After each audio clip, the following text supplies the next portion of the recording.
ไปเล่าเรียนต้องฝึกอ่านฝึกเขียนเรียนรู้โลกให้กว้างไกล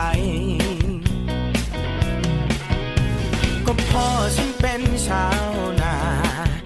การศึกษาแกก็ไม่เท่าไรฉันเรียนจบมาเพื่อได้งานทำที่โตกว่าโดดเดี่ยวได้ในเมืองใหญ่ไขว่คว้าหางานจนวุ่นวายสังคมแข่งขันจนฉันแทบบ้าตายแต่สุดท้ายความจริงของชีวิตต่อสู้ดิ้นรนกันไปก็เท่านั้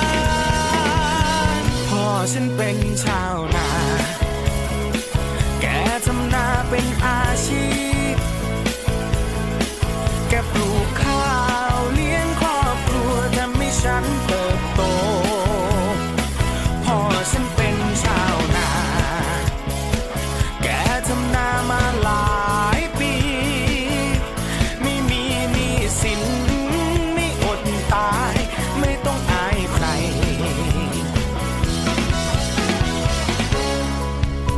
อาชีพชาวนาไม่ใช่อาชีพที่ดีที่สุด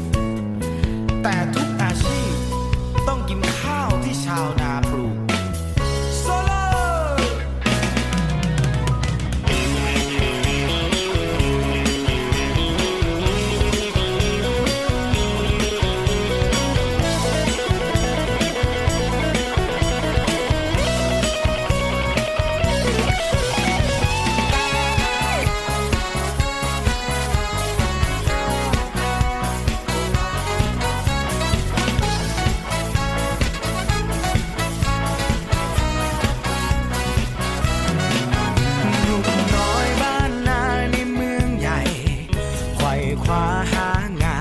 จนวุ่นวายสังคมแข่งขันแต่ฉันไม่อยากจะแข่งใครก็สุดท้ายความจริงของชีวิตต่อสู้ดิ้นรนกันไปก็เท่านั้นพ่อฉันเป็นชาวนา